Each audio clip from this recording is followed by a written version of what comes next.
Richter's powers are restored. However, there is no need to thank Wanda. Multiple Man reminds everyone she's the one who took his powers away in the first place. Now, all Wanda has to do is convince the X-Men to allow her to restore all the other depowered mutants, which will be easier said than done, because the X-Men are angry, justifiably so, and they're afraid of what else Wanda might do. Unfortunately, it isn't only the X-Men that waits for Wanda and the others. The Avengers Quinjet arrives, and a flock of heroes fly out the air vehicle. The first to speak is Captain America. He steps right towards Cyclops and asks, "Is this a social call, Scott?" Because now really isn't the best. Cyclops cuts him off, firmly stating, "You know why we're here, Captain. The Scarlet Witch is responsible for the genocide of the mutant race, and she will be brought to justice." Captain America stares Cyclops right in the visor. The red energy glimmers behind the screen.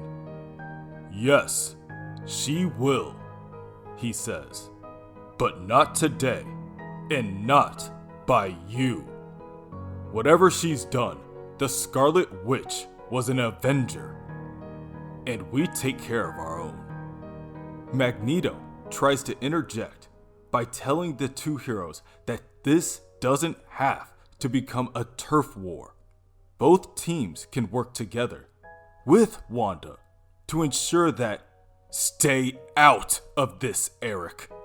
Cyclops points his finger at Magneto as a warning. "Scott, listen, I trusted you, and I've done nothing to betray that trust. You use the Young Avengers to go after Wanda when I specifically asked you not to. You did nothing of the kind.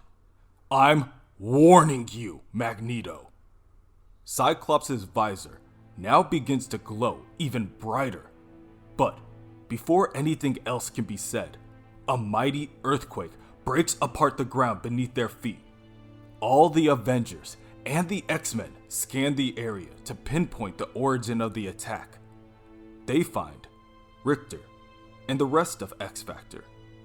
The Young Avengers, Scott Lang, Jessica Jones, the Beast, and Hawkeye, all escorting Wanda out of the building.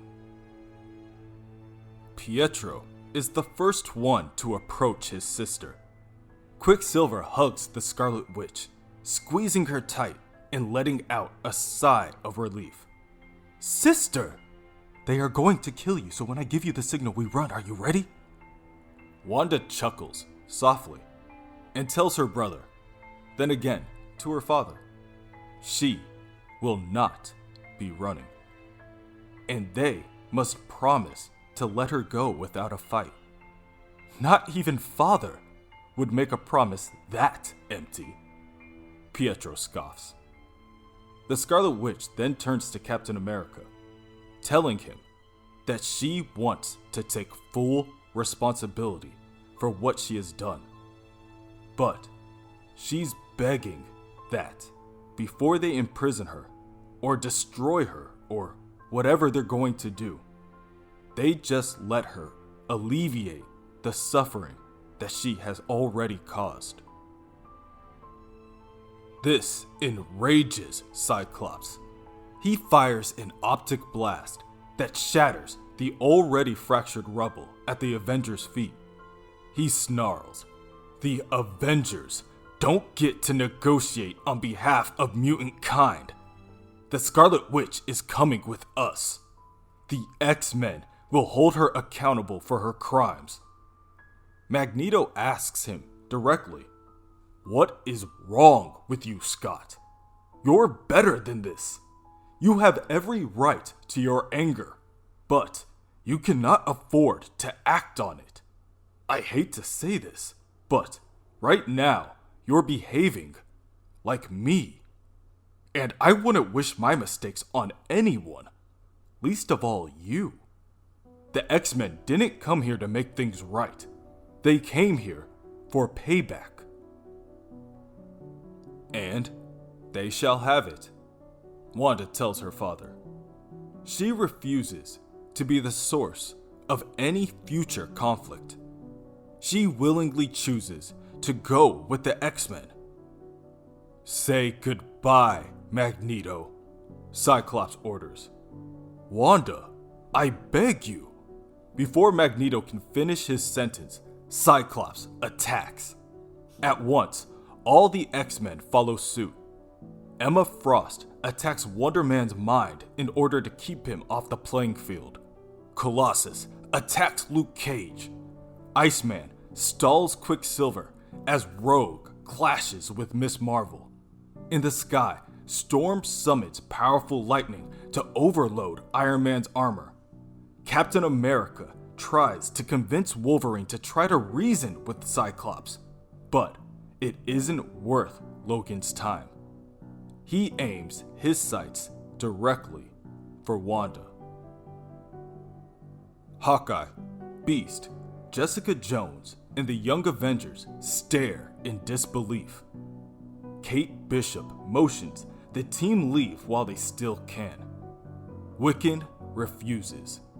I have to tell Cyclops that this is my fault. Wiccan runs into the battle and his brother Speed follows closely after him, until the White Queen arrives to pry inside their minds. She asks the two fine young mutants if they would like to become X-Men. All they have to do is go along with Auntie Emma. And of course, they can't refuse. Wanda sees her children being manipulated and immediately acts. One by one, she casts a hex on all the heroes in the vicinity. She tried to stay calm through all of this. She tried to accept things as they are, to keep her emotions in check, to remain in control. Because they all know what happens when she loses control. So, if the Avengers and the X-Men are going to act like children, then she thinks it may be best if they take a nap. Everyone, except her and the Young Avengers, pass out and fall to the ground. However, they will wake up eventually. And no doubt, they will be at each other's throats again. Wanda casts another spell that surrounds the group with her scarlet energy before teleporting them back to Castle Doom. You've come back, Dr. Doom says simply, as both him and the Scarlet Witch begin to hold each other close. This is naturally cause for some concern for the children. Just because the Scarlet Witch took out the Avengers and the X-Men, and then immediately ran back into the arms of Dr. Doom, that doesn't necessarily mean they're pitting the two teams against each other and plotting to take over the world, does it? What it means, Wanda explains, is that what she must do, she can't do on her own. And Victor, as she calls him, is the only one who can help. She trusts him. He has only ever acted in her best interests, if only because Doom knows that if he betrayed Wanda, she has the power to simply wish him out of existence. We need allies now. And Victor has been an ally from the start. An unlikely one, I'll admit. From the start? Billy asks. When did this start? I'm asking because one day, for some reason, your magic powers suddenly got amped up into reality-altering powers. You committed crimes the Scarlet Witch would never have been capable of. But Doom would. Wanda explains that it was never Doom. It was always her plan. In the past, when she learned of her son's deaths, Wanda became desperate and sought Victor's help in bringing them back to life. Doom was her enemy, but his magics were more powerful than hers, or Doctor Strange's, and he was certainly less conflicted when it came to practicing the darker arts. And, to Wanda's surprise, he agreed to help her. Since Wanda is a Nexus being, a living focal point for Earth's mystical energies, they were able to combine their magics to access and capture the life force itself, the only power that could give her back her sons. But they were naive to think the life force could be so easily manipulated. It possessed Wanda and transformed her into an entity with reality-shaping abilities of a god. The forces unleashed that day could not be controlled and resulted in the crimes Wiccan described.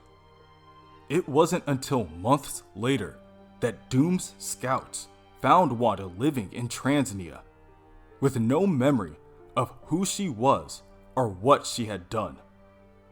Doom had no intention of telling Wanda the truth. He couldn't risk losing her. He couldn't help but imagine what Wanda and he might have accomplished if they learned to control the life force. But those who attempt to control the power become consumed by it. Wanda pleads for Doom to try one last time. After that, when they succeed, he will have the power to divorce her from her abilities once and for all. Patriot once again speaks up, voicing his opinion. I'm sorry, but he's Dr. Doom. Dr. Doom doesn't keep his promises. Dr. Doom is not a good guy. You know why? Because he's Dr. Doom. You think he's just going to give all that power back? He's not. He's going to keep it. And then we'll all be living in the world of D, which is short for Doom, which should give you some kind of idea what it's going to be like to live in his world. Wanda appreciates Isaiah's candor, but doubles down that she has no other option. Isaiah saw what happened at the mansion. The Avengers and the X-Men were seconds away from destroying them all before she had the chance to even explain her plan, let alone execute it. They could arrive at any second, and then Wanda might never get the chance to save the mutant race. So, again, she shares his concern. But she has to do this now, before it's too late. Wanda summons Wiccan to join in, as well as oversee Doom, while the enchantment is cast. The three of them join hands, and once again, the room is consumed by Scarlet energy. Isaiah again argues that the Young Avengers need to stop this. They cannot put the fate of the mutant race in the hands of Dr. Doom. Stature refuses to help. So does Hulkling. Hawkeye just thinks it's a vain effort. There's no way they, in their condition, can stop 3 superpowered magicians. We don't have to stop them, Patriot explains. We just have to stall them long enough for the Avengers and the X-Men to get there and figure things out. Because they're always so calm and rational, Speed scoffs. Patriot scans the other heroes. An incendiary arrow might do the trick. It might also kill them, Kate snaps. But Isaiah doesn't listen. He snatches Kate's bow and arrow, aims it, and fires it at Dr. Doom.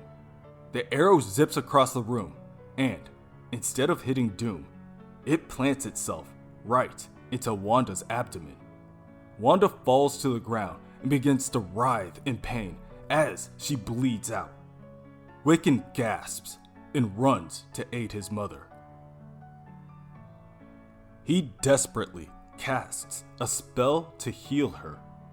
It takes more time than he wants, but he succeeds. Patriot also rushes to Wanda's side. "I'm sorry. I'm so sorry. I was trying to stop the spell." Wanda's eyes widen, and she pats herself down. "The spell? I never completed the spell.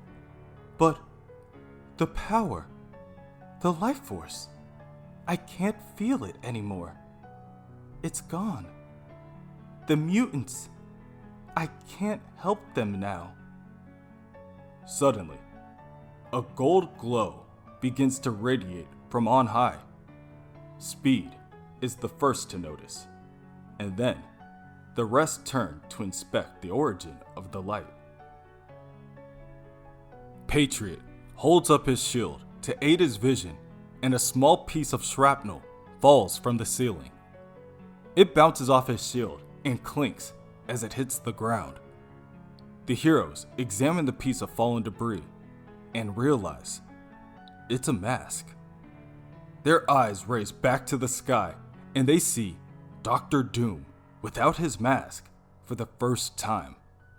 But he bears no burns or scars.